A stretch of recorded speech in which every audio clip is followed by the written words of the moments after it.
Bem-vindo ao podcast Mente Blindada 24/7. Eu sou o Gustavo Dantas e a nossa missão aqui é valorizar a galera master, os atletas, professores que pavimentaram a estrada do jiu-jitsu para chegar onde a gente está hoje em dia. E muitas das vezes essa galera acaba sendo esquecida, né? Como em outros esportes, novos ídolos aparecem. Então, nosso trabalho aqui é de resgatar essas histórias, compartilhar, falar sobre preparação mental e espero que esse conteúdo possa te inspirar, impactar ou melhorar a sua vida de alguma forma. E hoje, nosso convidado é o Daniel Moraes, 2 vezes campeão mundial na faixa preta, campeão mundial sem kimono, atualmente morando em Abu Dhabi, tem uma estrada longa no jiu-jitsu e a gente vai compartilhar a história dele, vai compartilhar, vai falar sobre parte mental e espero que você curta. E para o pessoal que de repente está assistindo aí meu conteúdo pela primeira vez, sei se você está assistindo no YouTube ou no Spotify, em alguma plataforma de podcast, né? No YouTube, The BJJ Mental Coach, a gente tem mais de 300 vídeos lá, não só de entrevistas, mas muito conteúdo voltado para parte mental. E também no podcast, eu tenho um em inglês, The BJJ Mental Coach, e esse, o Mente Blindada 24/7. E então, se você acredita que esse conteúdo, né, é relevante, te beneficiou de alguma forma, passa ele para frente, assina o canal e fica de olho que eu estou sempre divulgando, compartilhando novos conteúdos. Beleza? Tamo junto. Agora fica aí com o Daniel Moraes. Daniel, bem-vindo ao podcast. Obrigado, Gustavo. Um prazer incrível estar aqui com você aí, por toda a sua contribuição aí com esse canal, falando bastante aí dessa parte mental, psicológica dos atletas aí, contribuindo muito aí para todos nós. Obrigado, uma honra incrível estar aqui, meu irmão. Beleza. Cara, fala um pouquinho agora, atualmente você está morando em Abu Dhabi, né? Fala um pouquinho a respeito do trabalho e depois a gente vai lá no começo falar da tua carreira. Então, como é que tá aí agora? Legal, isso aí. Tô em Abu Dhabi já, cara, vão completar 8 anos já, cara. Caramba. Tô muito feliz aqui. País que você sabe que o jiu-jitsu está aqui em todas as áreas, né, cara? Nas escolas, no exército, na polícia. Eu acho que é o lugar que tem maior concentração de faixa preta no mundo, é Abu Dhabi, cara. Então, os Emirados Árabes no total, o país, né, cara? Então, estou muito feliz aqui, podendo trabalhar com o que eu amo e vivendo muito bem aqui, graças a Deus. Show de bola. Então, cara, vamos voltar lá. Quando é que as artes marciais, no caso, não sei se você treinou algo antes do jiu-jitsu, mas quando é que você começou a se envolver com artes marciais, com jiu-jitsu? Vamos lá. Então, Gustavo, eu para falar da minha história, cara, eu tenho que voltar até um pouquinho atrás, né? Porque, na verdade, eu sou um privilegiado por ter nascido na família que eu nasci, né? Você deve conhecer o meu tio, José Moraes, foi secretário de esporte, né? Então, tudo começou com ele. Ele começou a treinar com Hélio Gracie na Rio Branco, né, cara? Aquela academia tradicional Gracie, acredito que no final dos anos 60, cara. E alguns anos depois, no começo dos anos 70 e tal, ele quis levar o jiu-jitsu para a Ilha do Governador, né? Abriu uma academia lá e trouxe o Helson para ser sócio dele, seu professor da academia na ilha, né, cara? E a partir daí, meu pai começou a treinar, meus outros tios começaram a treinar, isso antes de eu nascer, né, cara? Então, eu nasci em 81, né? No final dos anos 70, o Helson foi pro Havaí, né? E o Zé Moraes tornou-se Comodoro do Yacht Clube Jardim Guanabara, né? O lugar que todo mundo das antigas conhece, teve muitos campeonatos lá, né? E o Zé Moraes trouxe o Rodrigo Vieira, né, para ser o professor lá no começo, acredito que em 83, 84, por aí foi quando eu iniciei ali, com 3, 4 anos de idade, eu comecei com o mestre Rodrigo, que foi o primeiro mestre do Dedé também, Dedé Isso, Pedreira, isso. começou com o Rodrigão, e foi ali que eu comecei, cara. É assim, não tenho nem muita lembrança. Eu acho que, Gustavo, quando eu assim comecei a me entender como ser humano, eu já fazia jiu-jitsu, cara. Impressionante. Eu não lembro, já fazia parte de mim. Cara, muito louco isso. E você lembra a primeira vez que você competiu como criança, não? Não lembro, mas eu tenho flashes, né? Porque eu lutei muito quando criança, muito mesmo, né, cara? Minha família sempre gostou de competição, né? Sempre gostou de esporte, competição. Então, meio que uma coisa levou a outra, né? E naquela época que começaram a ter mais competições no Rio e coisa, né? E outra coisa, eu fazia judô também. Então, eu comecei no jiu-jitsu e no judô meio que ao mesmo tempo. Então, eu acho que eu competi nessa fase inicial até mais no judô do que no jiu-jitsu. Mas competi muito, bastante quando criança, tanto que eu tenho diplomas ainda, que estão lá em casa no Rio, lá, cara, de 86, 87, eu tenho diploma de jiu-jitsu e de judô, já competia. Não lembro muito bem, mas Uhum. né, tem aqueles flashes assim, né, cara? Isso é muito pequenininho ainda. Como você falou, você era muito tempo atrás, mas você lembra, assim, mesmo quando criança, essa parte mental, tipo, você se sentia à vontade competindo? Era um pouco mais de um desafio para você? Como é que era? Cara, nessa parte de criança era, cara, era um pouco estranho, cara. Vou te falar assim, justamente por esse lado da adrenalina. Assim, era adrenalina porque era algo novo, era algo que a gente não tinha controle sobre aquela situação, não sabia o que ia acontecer, como é que ia ser, né? Mas é o pai, a mãe que levava, a família que levava, vamos embora, vamos lá, competição, e a gente ia por eles. Mas com o passar do tempo foi ficando mais natural, cara. Foi ficando mais tranquilo. E como eu te falei, como fez parte da minha vida desde cedo, foi algo mais natural para mim. Nunca foi algo assim, eu tenho só lembrança boa. E eu sempre fui uma criança arteira, adrenalizada, né? Gostava das coisas, gostava de estar ali envolvido, fazer um monte de coisa. Então aquilo ali era mais uma atividade ali e eu acabava me divertindo no fim das contas. Mais ou menos com quantos anos você sentiu que aquele bateu aquele sentimento de, porra, cara, eu acho que eu quero seguir isso para minha vida? Foi cedo? Foi um pouco mais tarde? Não, foi com 14 anos, cara. Com 14 anos. Eu acho que dos 12 aos 14 eu treinei até pouco. Nessa época eu queria mais, mas sempre treinava, né? A família sempre, né, tinha que pelo menos treinar 2 vezes por semana, judô e jiu-jitsu, aquela coisa. Mas com 14 anos, cara, eu realmente queria aquilo ali. Tudo começou com um joguinho de futebol lá no Yacht Clube, que eu discuti com um moleque mais velho, o cara mais velho, ele me deu um soco no nariz, quebrou meu nariz, né? E eu falei, caramba, fiquei com aquele sentimento, porra, mesmo, tinha que ter brigado, tinha que ter me defendido e tal, tá vendo aí? Parei de fazer jiu-jitsu, tem que voltar. Foi meio que deu esse clique, entendeu, cara? E ao mesmo tempo eu voltei firme e forte aos treinos a partir dessa época aí. Já fui campeão brasileiro de faixa amarela, enfim. Foi aí que eu queria aquilo ali. Tá, e aí, 14 anos. como é que foi tua transição, né, ali, chegando no adulto, depois do juvenil pro adulto? Acho que você também chegou a lutar no adulto de juvenil também, não lutou? Alguns Cheguei a campeonatos? lutar alguns Ah, campeonatos, sim. Cheguei a lutar alguns. Eu peguei a faixa azul com 15 anos, né? Logo depois desse brasileiro aí. Cara, minha primeira luta de azul, cara, foi uma das lutas mais difíceis que eu tive na minha vida, cara. Foi contra o Marcos Louro, que já era um cara que ganhava tudo de lá no adulto, iate, né? Foi lá esse no no iate? iate. Foi esse no iate, cara. Foi assim, mas traumatizante, meu irmão, porque, pô, foi meu Uhum, primeiro campeonato de azul. Até o dia do evento, que foi um evento feito pelo meu tio, né, cara, que inclusive foi um evento só de lutas casadas, uhum. chamado Copa Pelé, e a luta principal foi o Royler contra o Márcio Feitosa, ou seja, ele botou uma luta de azul, uma luta de roxo, uma de marrom, e 7 lutas de faixa preta, né? Não lembro exatamente todas, lembro do Shaolin com o Leozinho, Isso. do Saulo Ribeiro contra o americano, é um brasileiro que tinha apelido de americano, Uhum. e outras lutas, excelentes lutas que tiveram. E nesse dia aí, cara, eu não sabia quem eu ia lutar até o dia da luta, como eu te falei. Aí o Shaolin chegou com o Louro e falou: é da mesma idade, é do mesmo peso. Só que eu já conhecia o Louro, cara, ele já ganhava tudo de adulto.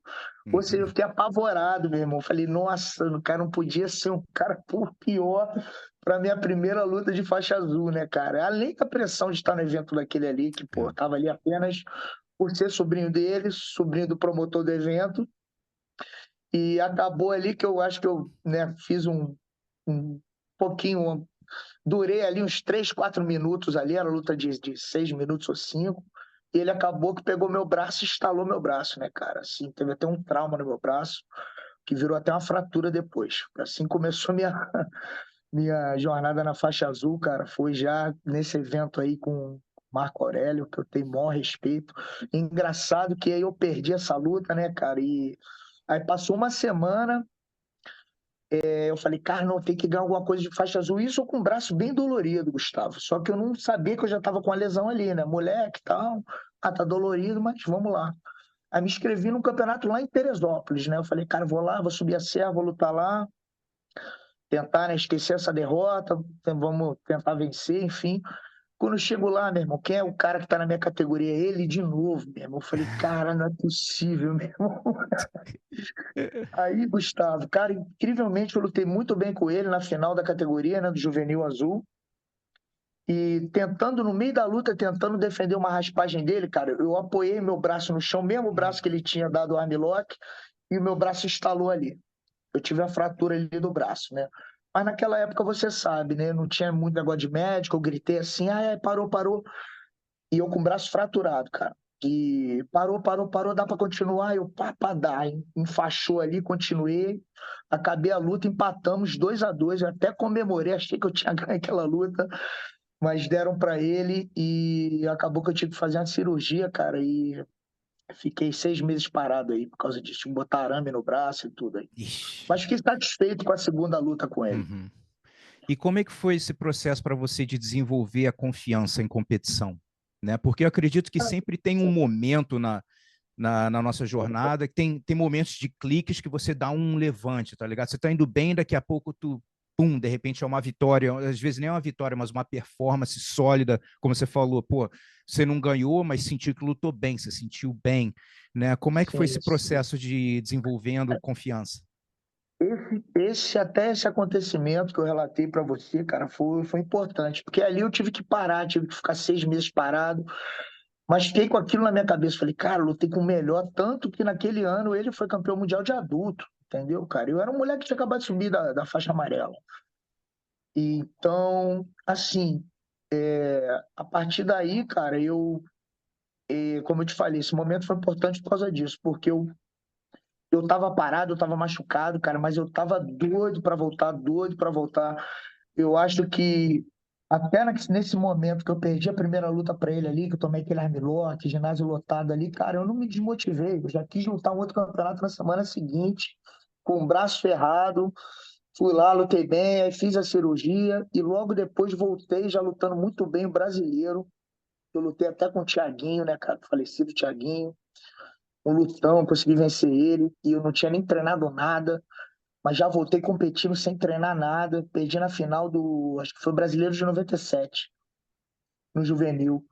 Então, assim, cara, essas pequenas coisas assim eu sempre levei de boa, assim, cara. Eu sofri, eu tomava as porradas fortes, mas eu continuava querendo aquilo ali, porque aquilo era o meu grande sonho, cara. Eu queria realmente ser um lutador de jiu-jitsu, chegar na faixa preta, né? Era um negócio assim me dominava muito. Então, foi mais ou menos isso, cara. E a transição para preta, como é que foi? Como é que foi até mentalmente falando também? Você subiu sentindo que era o momento, subiu confiante, que às vezes, né? Eu até botei um vídeo outro dia É, falando a respeito de, às vezes, um dos erros mentais que acontece, às vezes, não tendo confiança na próxima faixa, né? E isso pode acontecer. Mas sim, como é que sim. foi para você? Foi no momento que você achava que tinha que ser? Cara, foi isso aí que você falou, foi exatamente o que aconteceu, porque eu fui campeão mundial no juvenil, faixa azul. Primeiro mundial que eu lutei, eu fui campeão. Fiz 5 lutas e, e peguei a roxa no pódio. E naquele momento ali eu fiquei preocupado. Eu falei, caramba, agora vai ser, cara, vai ser muito difícil e tal. E incrivelmente eu passei por um problema de saúde. Um mês após esse mundial aí que eu tive uma apendicite, né, cara, que estourou, né, aquele pior caso de apendicite, e eu fiquei internado 4 meses, cara, entre a vida e a morte. Nossa. Nossa. E eu consegui me recuperar, sobrevivi. E eu lembro que eu mal voltei a treinar, tipo, 7, 8 meses depois, e já foi um outro evento do meu tio que eu meio que sem treinar, eles já me jogaram já de novo. Foi lá no na Arena de Copacabana, aquela luta do Valis com o Royce. Não sei se você lembra, com certeza você lembra, Tava né? lá. Isso, e eu lutei com o Pedrinho ali, não tinha treinado praticamente nada, cara. E acabei, até perdi, cara, mas lutei muito bem, até achei. Fiz muita força no começo da luta. Como eu tava sem gás, eu acabei perdendo. Então, é uma. Foi assim, cara, foi um conjunto de experiências ali, mas que, cara, só fortaleceu minha mente. Assim, fiquei nervoso com certeza com a nova faixa, mas eu lutei tão bem que quando eu já estava me preparando já para o Mundial do outro ano de faixa roxa, cara, eu já estava bem confiante já. Mas eu acho que a pior de todas, né, respondendo a tua pergunta, foi da azul para roxa mesmo, porque eu era muito novinha, ainda era juvenil, foi isso. É. E aí da marrom para preta já foi mais tranquilo com relação assim, sabia que era o momento. Sim, cara, na verdade, o primeiro ano de roxa foi um ano que eu fui campeão estadual. Naquela época, o estadual era quase igual ao mundial, cara. É, Era é. duríssimo. Era um evento muito caixa grossa. Fiquei em terceiro no mundial ainda, bem novinho, no adulto roxa, no peso pena, eu era peso pena ainda.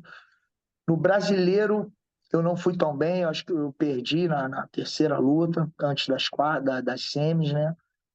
E Mas aí foi no próximo ano de roxa, cara, que minha mente realmente ficou bem blindada. Eu lembro que, assim, no primeiro. Aí eu subi de peso, né? Eu fui peso leve. Isso aí, começo do ano 2000.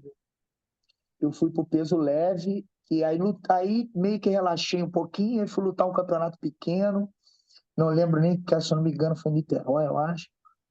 E eu lutei muito mal, cara. Lutei com um cara assim, cara. O cara tinha cara de modelo, rabo de cavalo louro, meu irmão assim, cara. Não tinha nada a ver com lutador, meu irmão. Sabe como é que era naquela época, né, cara?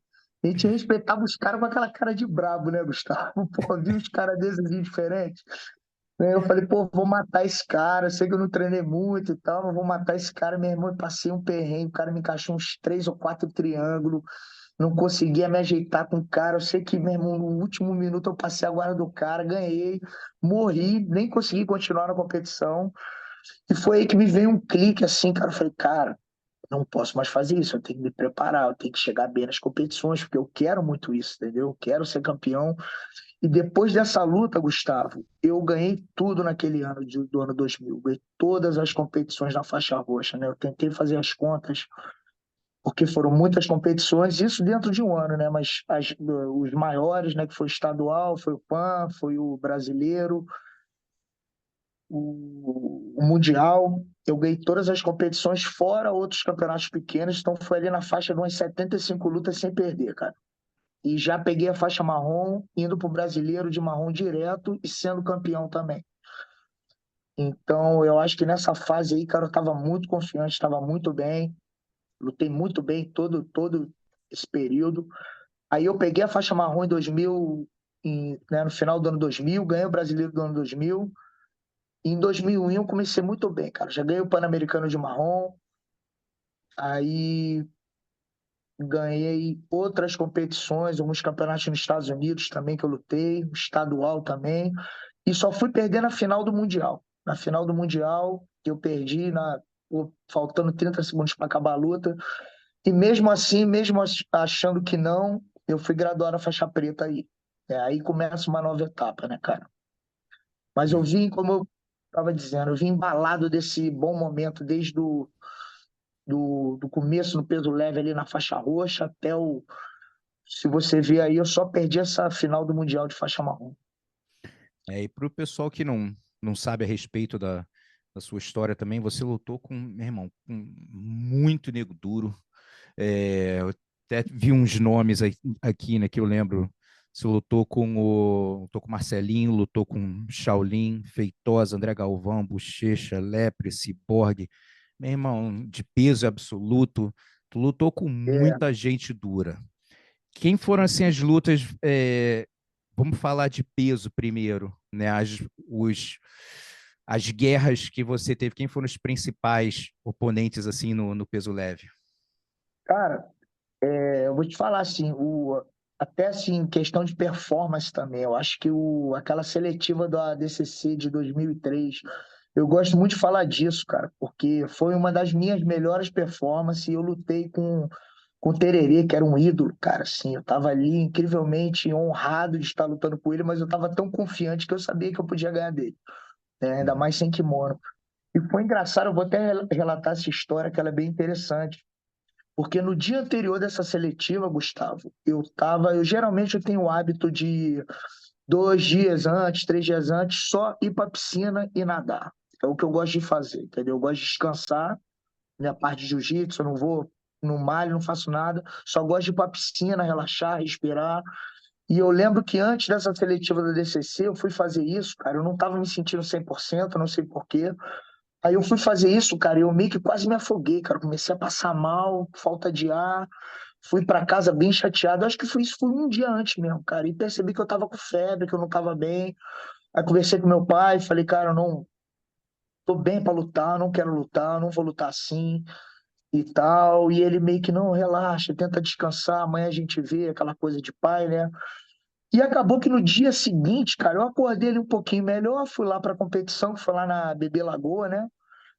E, cara, quando eu comecei a aquecer ali, Gustavo, eu não sei o que aconteceu, meu irmão, cara, eu me senti tão bem. Nessa época eu já tava treinando com o Paulo Caruso, cara, já tava com um gás monstro, já tava bem demais, né, com o mental forte ali.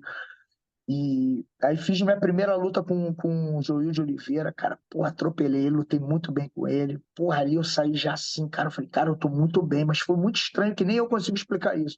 Como é que um dia eu tava tão mal e no dia seguinte eu tava tão bem, né, cara? E depois do Joil, eu lutei com o Tererê, cara, que foi uma luta duríssima, mas eu lembro bem na hora que eu tava aquecendo, cara, tava fazendo entrada de queda, eu tava treinando muito wrestling com o Daryl Gola, e algo que encaixou muito bem para esse tipo de regra do ADCC, né, do sem kimono, aquele wrestling afiado ali, eu, pô, era viciado naquilo, treinava quase todo dia com o Daryl. Eu lembro que eu tava aquecendo, tava fazendo entrada de queda, e eu reparei o Tererê olhando assim, cara, de rabo de olho, assim, cabreiro. Eu falei, cara, ele ficou preocupado. Ele ficou preocupado. Ele respeitou, senti, sabe quando você sente ali o olhar assim?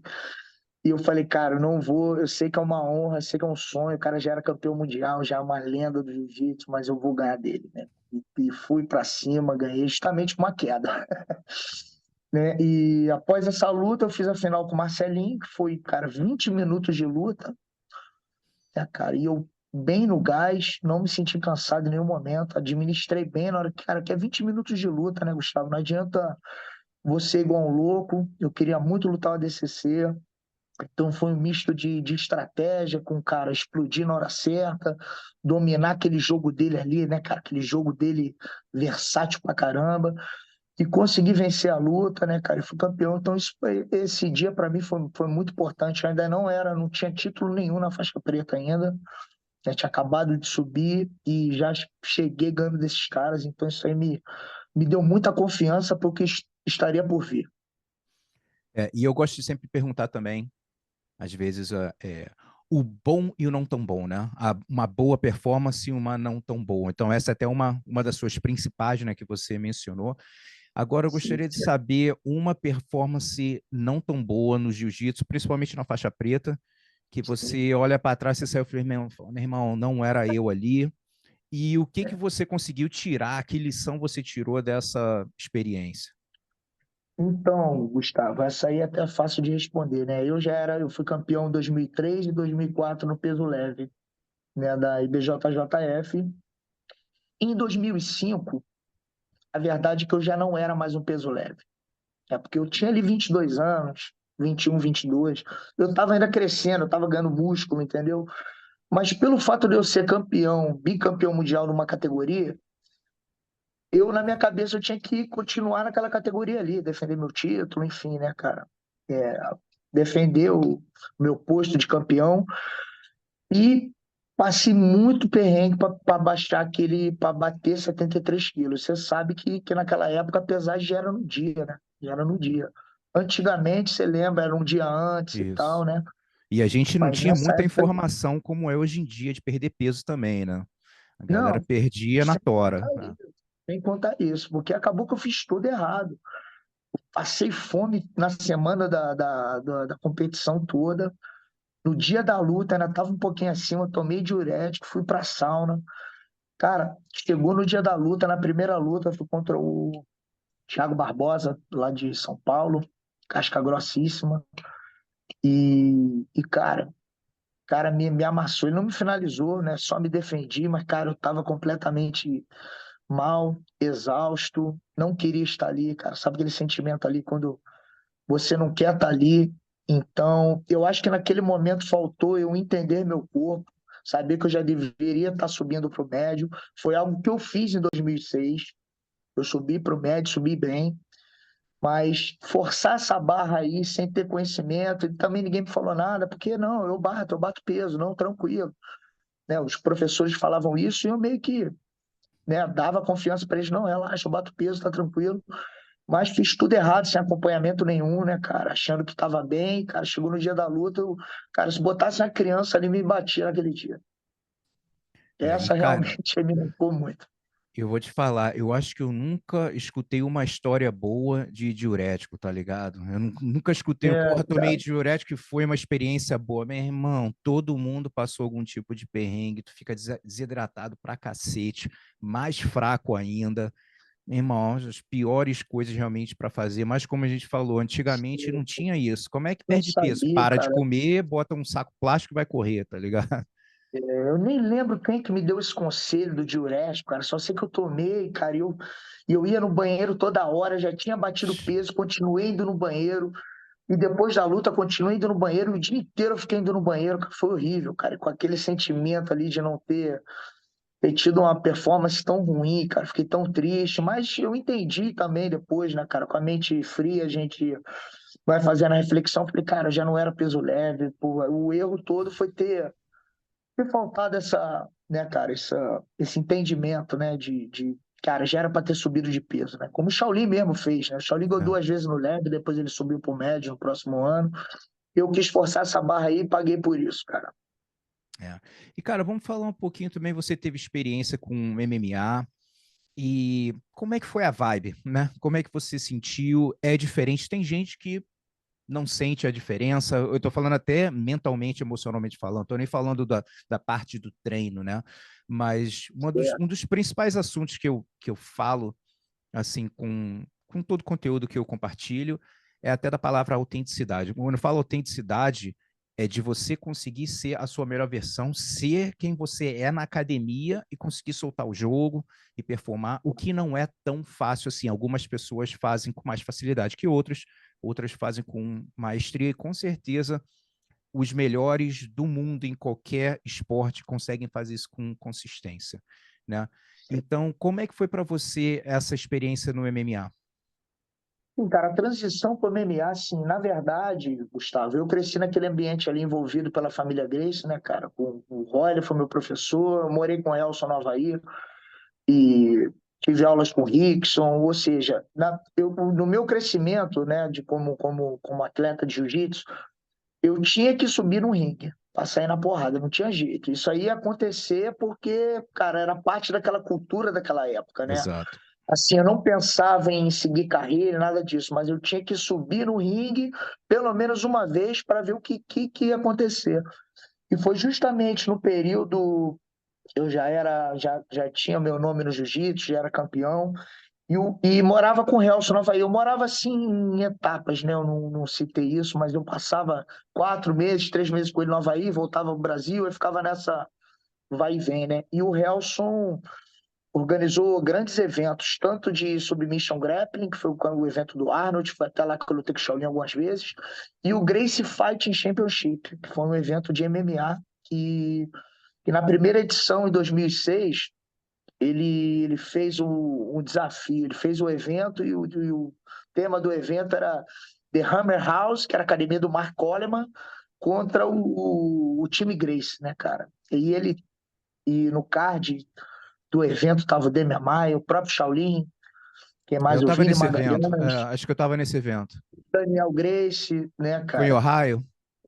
Foi em Ohio, foi em Ohio. Ele Isso, eu fez estava dois. lá. Ele fez dois. Esse foi o primeiro. Só que, cara, eu na minha mente ali, o que eu sabia de jiu-jitsu, de wrestling, eu achava que eu me virava. Eu tinha zero strike, zero mesmo. Assim, bem básico, né? Aquele negócio bem básico. Com dois E entraram. é tipo isso, cara. Mas pra mim era aquilo ali, vambora, eu só vou te botar e tal, não sei o que. Eu falei, vambora, vambora, tô pronto, né, mesmo? Cheio de confiança, né? Vindo de uma carreira boa de jiu-jitsu e do submission, né? E, cara, acabou que eu lutei com um cara que era um ex-UFC, pra tu ver, 10-1, cara. O cara era 10-1 e eu zero. Nunca tinha. Rapaz, eu nunca tinha nem entrado num cage na minha vida. A primeira vez que eu entrei num cage, assim, que, né, que você vê o cage em volta de você, foi já para fazer essa luta, cara. Esse cara, ou seja, a adrenalina foi tanta, cara, foi tanta ansiedade, aquele negócio ali, cara, que eu nem lembro direito da luta. Mas querendo ou não, lutei bem. Foi isso aí que tu falou. Foi um, dois, entrei nas pernas, derrubei, já caí montado no cara. Só que eu batia nele, cara, e parecia que meu soco não tinha força, que o cara tinha a cara desse tamanho, já toda cheia de cicatriz. Meu irmão, ele não tinha força, eu batia. Aí no final do primeiro round, ele me supinou, voltamos em pé de novo, dei a circulada, enfim. Acabou o primeiro round. No segundo, cara, foi a mesma coisa. Derrubei, pá, fiquei ali, mas batia, mas não sabia bater, a verdade é essa, né? Não é só bater em pé. Tem técnica para saber bater no chão também. Quando você nunca fez algo assim ou treinou para esse tipo de coisa, para mim, eu queria segurar, tentar finalizar, mas o cara era forte, era grande, bem maior que eu, né, cara? Porque eu lutei no meu peso mesmo, 77, eu não baixei peso nenhum. Né? O cara devia ter uns 90 quilos. E eu acabei até trepando uma costela no segundo round, e no terceiro eu acabei exausto. Comecei a puxar para guarda e tal, aquela coisa. Enfim, acabei perdendo por causa do último round, cara. Então, mas o que eu quero dizer, eu não fiz preparação nenhuma para essa luta, me joguei, saí na mão com o cara, arranquei um dente da frente dele, acho que esses ground and pound de meia bomba que eu tava dando ali, algum acertou, né, meu irmão? Mas, cara, o que eu quero dizer é o seguinte, foi muita adrenalina, foi muita emoção aquilo ali, porque eu não tinha ideia do que era aquilo e eu já fui jogado ali. Você vê que hoje em dia o pessoal faz luta amadora, o pessoal tem toda uma preparação para começar uma carreira profissional no MMA, tanto de treino quanto, né, cara, essa escadinha para chegar lá, e eu não fiz nada disso, né? Já peguei um 10-1 profissional, já dentro do cage, já foi uma loucura. E o E, interessante também, mas pode falar, termina aí. não, quer complementar, mas aí pro próximo ano, o Hells fez outro evento, né, cara? Mas não foi desafio Gracie Hammerhouse, não foi nada disso, foi o Gracie Fighting Championship. Aí eu fiz uma luta com o Matt Brown, que é um veterano do UFC, um Uhum. cara que tem até o recorde aí de. Né, eu não sei se ele é o primeiro colocado ou o segundo de maiores TKOs do UFC, né, cara? Um striker brabíssimo, e eu lutei muito bem com ele, cara. Foi uma das minhas melhores performances. Eu comecei a treinar um pouquinho mais de mão, comecei a manter mais a calma, não querer Isso derrubar que eu ia logo, porque falar, mentalmente você se sentiu melhor. mentalmente eu me preparei muito, porque na primeira luta, o Gustavo era um, dois pernas, cara, eu gastei tanta força tentando derrubar o cara, consegui derrubar até, mas, cara, acabei exausto. Na verdade, acabei Mindset exausto. de sobrevivência, né, meu irmão? Tá ali na selva. Exatamente. Cara, respira, circula, joga. Pô, não tinha nada disso, né, cara? Era aquele negócio, vai ser briga de rua, meu irmão. Mas aí com a luta com o Matt Brown, lutei muito bem, cara. Circulei, dei chute baixo, esbocei uma trocaçãozinha com ele para confundir um pouco a cabeça dele. E quando ele veio para cima, cara, eu já estava nas pernas dele, já derrubei, já passei, montei e finalizei com 2 minutos de luta, assim. Foi rápida a luta. Mas já teve uma mudança incrível de um ano para o outro, né, cara?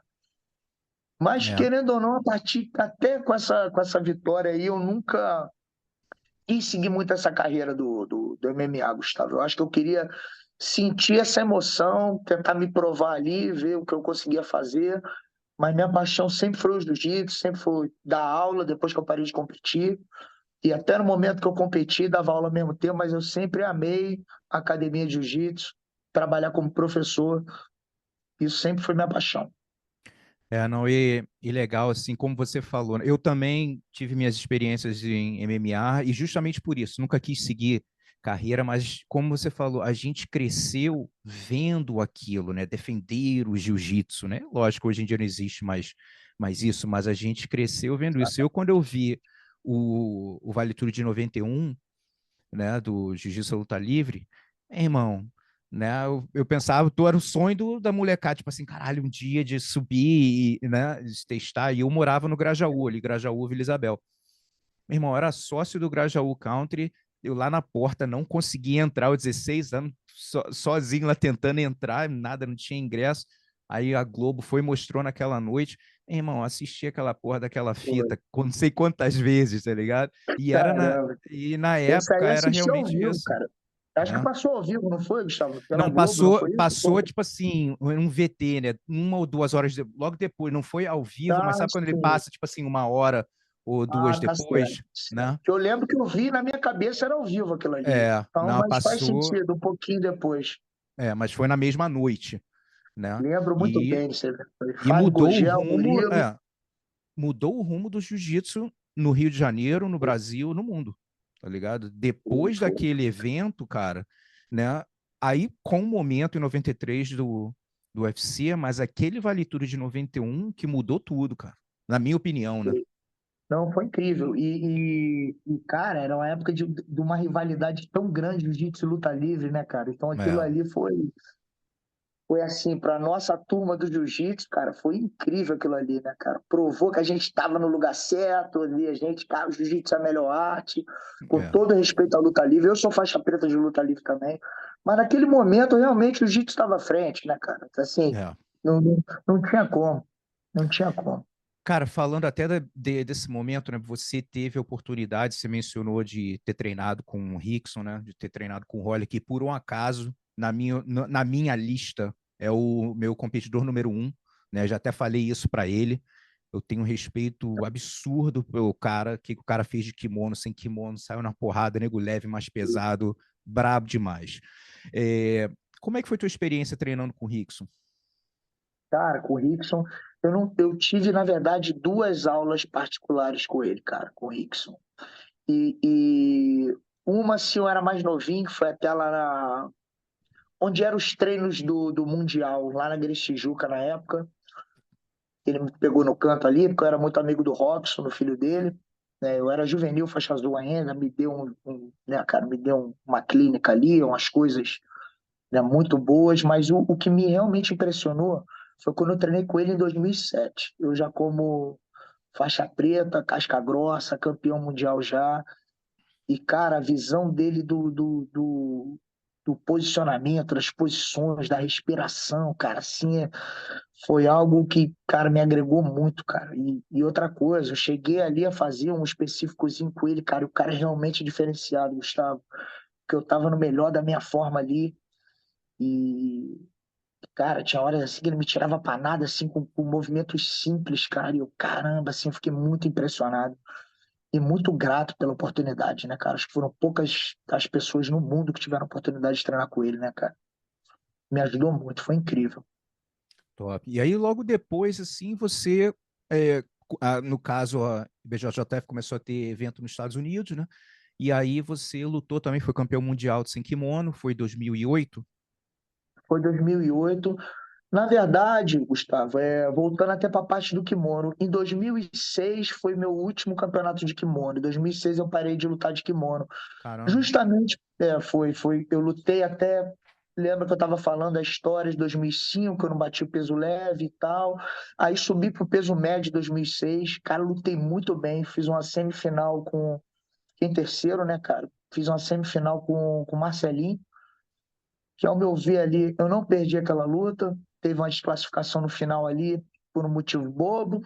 Faltando um minuto para acabar a luta, eu estava ganhando nas vantagens, mas eu estava ganhando. E acabei ficando em terceiro lugar, né, cara? E foi um pódio até bacana, que foi o Marcelinho, o Galvão, eu e o Nino, né? E essa foi minha despedida do kimono.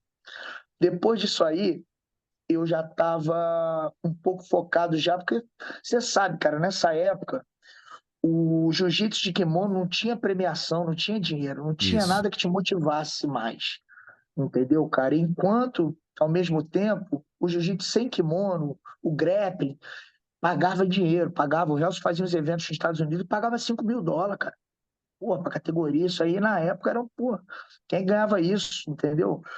E eu já comecei essa transição a querer lutar mais sem kimono. E até porque eu tava nessa crescente, tava bem de wrestling, tava gostando muito de treinar de kimono e tava realizado, sem kimono, desculpa, e tava realizado de kimono. Falei, cara, minha jornada de kimono, cara, fica aqui. Um dia eu posso voltar a lutar, mas, cara, daqui pra frente, eu vou focar no sem kimono, vou tentar ganhar um dinheiro, vou começar, né, cara, ver se eu boto um dinheirinho no bolso, e enfim, e depois fazer a transição para MMA também. Então foi meio que uma escadinha que eu fiz. Agora é submission grappling, daí é pro MMA, né, cara? Então foi isso que aconteceu, né, durante essa época aí. 2006 eu parei completamente de lutar de kimono, e depois foi só sem kimono, MMA. Aí eu lutei o primeiro mundial 2007, primeiro mundial da IBJJF, que eu lutei até com Wagner Rocha na semifinal. Eu venci ele, uma luta dura, ele estava chegando na época, né, cara? Cara brabíssimo. Ganhei dele na semifinal e fiz a final com o Pablo Popovich, que foi, cara, 10 minutos de luta em pé, meu irmão. Cabeçada, wrestling purinho, só que o bicho era mais forte que eu. E Uhum. acho que ele fez uma vantagemzinha ali, eu não lembro. Ele acabou me vencendo nesse Mundial, mas fui vice-campeão. E em 2008 eu voltei ainda mais preparado para lutar o Mundial novamente. Foi quando eu fiz a final com o Lucas Lepre, venci também numa luta muito dura e fui campeão mundial sem kimono. Top demais. Cara, quando você pensa assim na palavra superação, né? Dificuldades que você teve na jornada, o que que vem assim à tua mente, né? De superação que você teve, lições disso. O que que você acha? Sim, Gustavo, eu até cito, cara, algo que foi aquele meu momento que eu fiquei no hospital, cara. Foi assim, não foi por causa do jiu-jitsu, mas foi um momento que eu estava entre a vida e a morte, tão novinho, e tinha acabado de ser campeão mundial no juvenil. E, cara, foi uma apendicite, né, cara, que, assim, é algo simples. As pessoas ficam 2 dias no hospital com esse tipo de Uhum. problema, opera, tira. Só que a minha apendicite, ela supurou dentro de mim, eu tive uma infecção generalizada, eu tive 42 graus de febre, cara. Eu tava tendo alucinações e eu já tinha feito exames, eu tava fazendo exames direto, só que eu não identificava o que era, cara. Incrível. Eu só fui pro hospital quando eu desmaiei dentro de casa e meu pai me levou nos braços, meu pai e minha mãe pro hospital e eu não lembro mais de nada. E quando eu acordei, eu já tava numa mesa né, cara, de hospital ali. E o meu pai me explicou o que tinha acontecido, que foi um milagre eu estar vivo.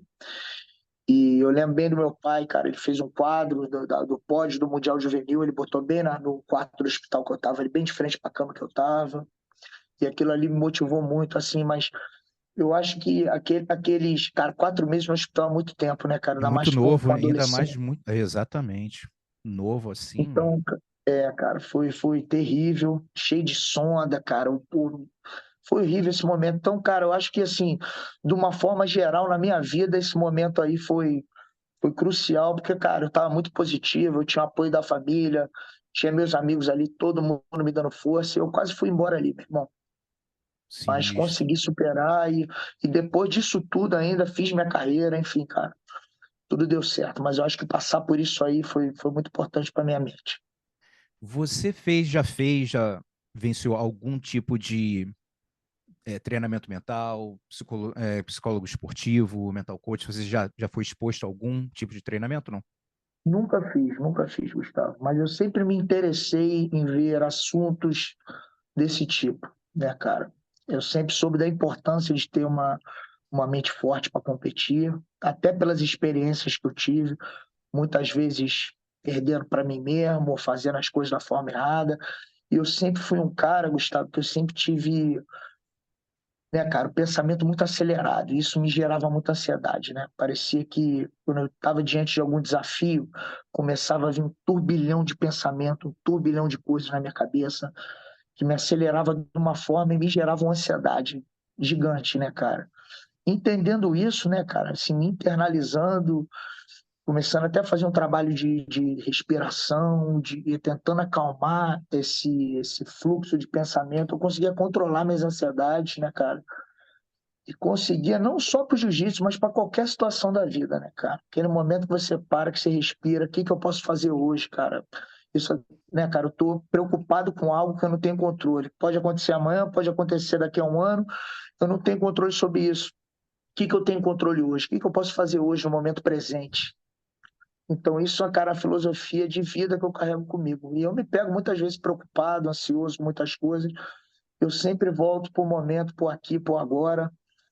E isso foi coisas que, cara, eu naturalmente, ouvindo conselhos, né, cara, também de pessoas de mestres, ou vendo vídeos, lendo alguns livros, eu pude entender um pouco mais isso, cara, e tentar focar mais no que eu posso fazer hoje, no momento presente, não ficar me preocupando com coisas que não estão sob o meu controle, entendeu, Gustavo?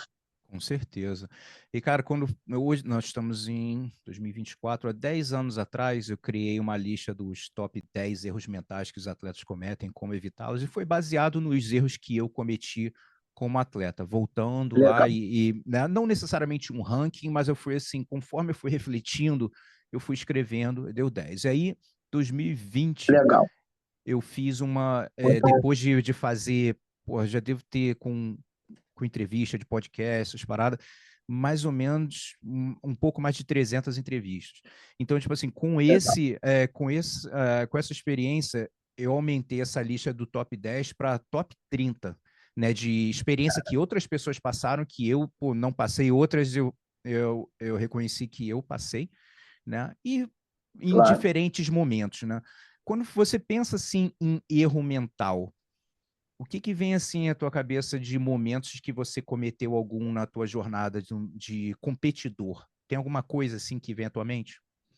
Tem, cara, é justamente isso, Gustavo, quando a adrenalina e a emoção, elas se mesclam e elas tomam conta de você. Você perde aquela lucidez, aquele foco, né, o que realmente tem que ser feito, né, cara? Isso aconteceu e, né, cara, assim, durante várias fases da minha vida, até eu entender isso aí, até eu conseguir controlar isso aí de uma forma melhor, adquirindo ferramentas, né, cara, através da respiração, do foco no momento presente. Porque, cara, quando a emoção e a adrenalina te dominam, a ansiedade, cara, você trava mesmo. Você não consegue tomar as decisões assertivas, corretas, né? Você acaba agindo pela emoção e acaba sendo algo errado que você faz, tomando atitudes erradas, porque você está sendo movido pela emoção e não pela razão. Mais ou menos É, isso, né, cara? e eu penso, tipo assim, até indo um pouquinho mais fundo, assim, né? Que a gente tá ali naquele momento de tensão, aí tem aquela voz que eu gosto de chamar do passageiro obscuro, né? Que começa a mandar aquela onda de negatividade, bum, bum, bum, e se você não filtrar, como você falou, meu irmão, aí que desanda mesmo, né? E Exatamente. tentando ser até um pouco mais específico. Tem, por exemplo, alguns erros mentais que acontecem. Muito como que eu até liberei um vídeo ontem, o Lucas Lepre falando a respeito disso, medo de errar. Medo de errar, cara, é muito comum e, porra, na maioria dos lutadores, em algum momento passou isso, aquele momento de decisão, aquele vou ou não vou, aí dá uma hesitada, não vou, e depois fica, puta que pariu, não fui, deveria ter, né? São tipos de erros mentais, né?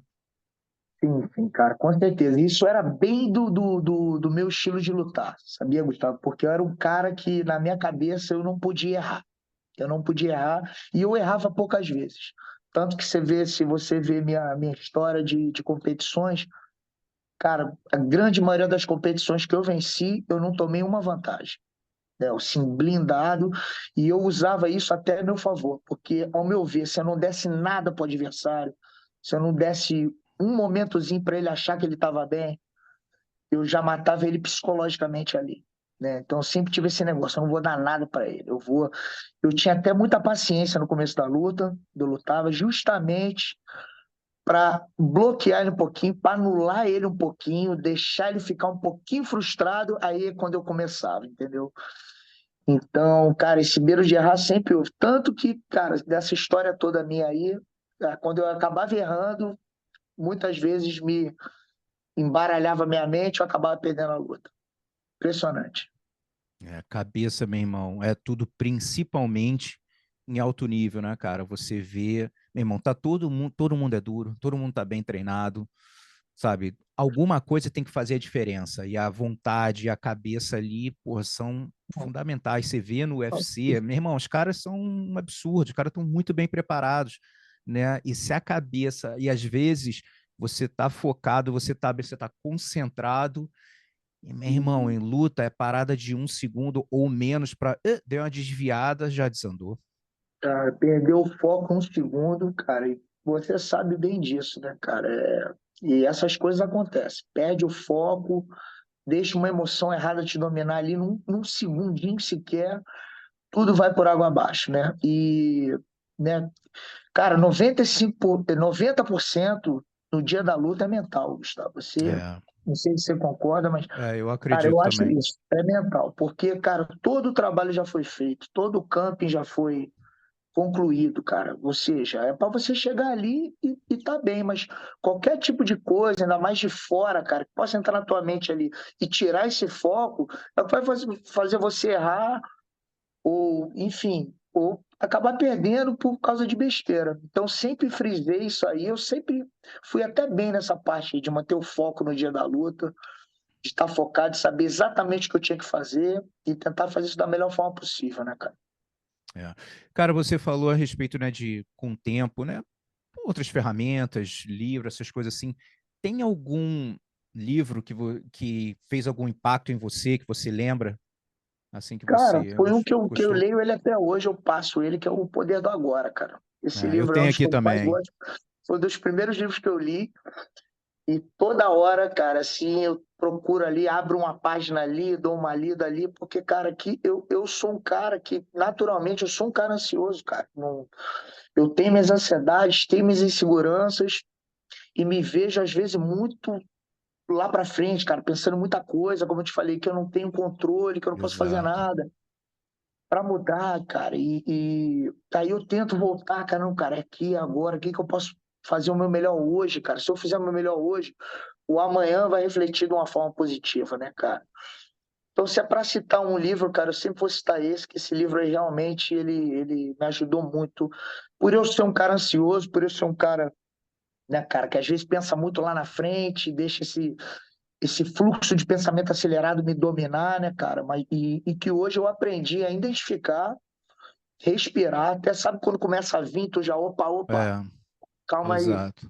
respira isso aí. Até porque, cara, essa produção de pensamento acelerado, Gustavo, muita coisa não presta, muita coisa não é nem, Ah, cara, é.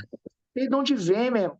É um monte de coisa que vem que tu fala, caramba, meu irmão, peraí, isso aqui não, por que que eu tô pensando isso? Tipo assim, né, cara? Não, isso aqui realmente. Então a gente começa a identificar o que que é válido e o que que não é no meio dessa confusão de pensamento. E às vezes eu tento esvaziar a mente completamente, cara. Parar tudo, respirar, me focar numa tarefa, cara, ali, ficar fazendo aquilo ali concentrado, cara, eu me acalmo assim, fico bem tranquilo e tudo reflete nisso, cara. Foco total no momento presente. A inteligência emocional tem 5 pilares principais, né? E o primeiro é a da autoconsciência, de você estar ligado o que está passando na tua cabeça, porque quando não tá, é aquilo, meu irmão.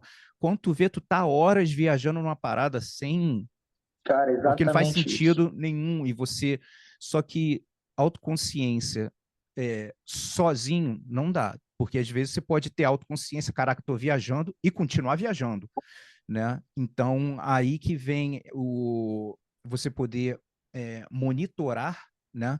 No caso, esses pensamentos, né? De você não só sentir que, pô, tô sentindo isso aqui, ter a autoconsciência, mas você ter a capacidade também de manage, né? De monitorar, no caso, esse pensamento e dar uma virada ali. Não, peraí, e pum, e voltar e para o foco. Então, esses dois são os principais. Meu irmão, é exaustivo, porque, como você falou, a maioria dos nossos pensamentos, o que não falta ali, meu irmão, é negatividade, parada que você não tem controle. E se você não Impressionante, cara. praticar isso, praticar de estar sempre voltando, que nem jiu-jitsu, você vai parar de treinar muito tempo, pô, perde tempo de posição, você começa, né? E Não, essa, exatamente. isso, e o mental é a mesma coisa, cara. Se você para de praticar isso, daqui a pouco aqueles pensamentos negativos começam a vir com mais frequência, você para de filtrar, daqui a pouco você entra como você falou, num estado pô, ansioso, ou às vezes até eles falam também no livro, né, de até mais deprê, de alguma parada que aconteceu e você está super depressivo, algo que, meu irmão, já passou, fazer o quê, Não, né? com certeza. Não, e Então, parece que voltar às no vezes, cara, momento. quando certas coisas acontecem, cara, parece que a gente pensa logo no pior, meu irmão. Cara, fica assim, com um pensamento tão negativo, tão preocupado, cara. Mas aí, como eu te falei, ferramenta, cara, eu posso fazer alguma coisa para mudar isso? Eu posso fazer alguma coisa agora? Não, cara, eu entrego nas mãos de Deus, Gustavo. Aí É isso Deus tá no mesmo. controle, entendeu, cara? Porque eu não adianta eu ficar me desgastando, porque, cara, eu sofro às vezes, com ansiedade, com esse tipo de coisa, entendeu, cara? E eu acho que quando eu me liberto, cara, tá nas mãos de Deus. O melhor tá sendo feito. E é isso, né, cara? Ainda mais agora que família é prioridade. Pô, tô com minha esposa aqui grávida. Eu tô vivendo um momento assim porque, cara, acho que daqui a 2 semanas meu primeiro filho vai nascer, Caramba, meu irmão. Então, parabéns. obrigado, Carson, né? Até homenageei o Legal. mestre, vai ser o Carson. Menino aí, tá super saudável, graças a Deus. Mas eu tô assim agora, meu irmão. Nesse exato Imagino. momento, eu tô super ansioso, porque eu sou pai de primeira viagem, né, meu irmão? E eu sei que pode ser, quando na última consulta da minha esposa, que foi na segunda-feira, né, a médica falou há mais 2, 3 semanas, mas na verdade é a qualquer momento, né, meu irmão? Então, cara, assim, tô. Mas o que que eu posso fazer? Não posso fazer nada, só esperar entregar nas mãos de Deus, né, cara? Que tudo dê certo, que ele chegue com muita saúde, né, cara?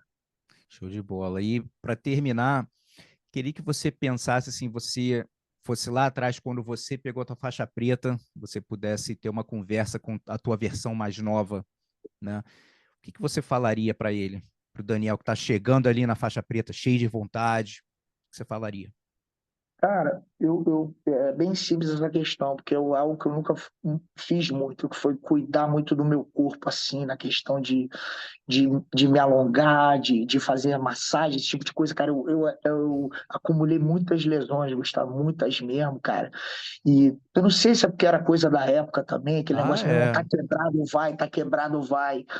Eu nunca fui muito de me alongar, de me cuidar da carcaça. Então, cara, hoje a carcaça tá sofrendo muito, né? Isso aí até que fez eu parar de competir, né, cara? Porque eu tentava treinar, treinava bem, mas dia seguinte não conseguia andar. Tenho algumas hérnias de disco já, né, mesmo? Tenho 2 cirurgias no joelho.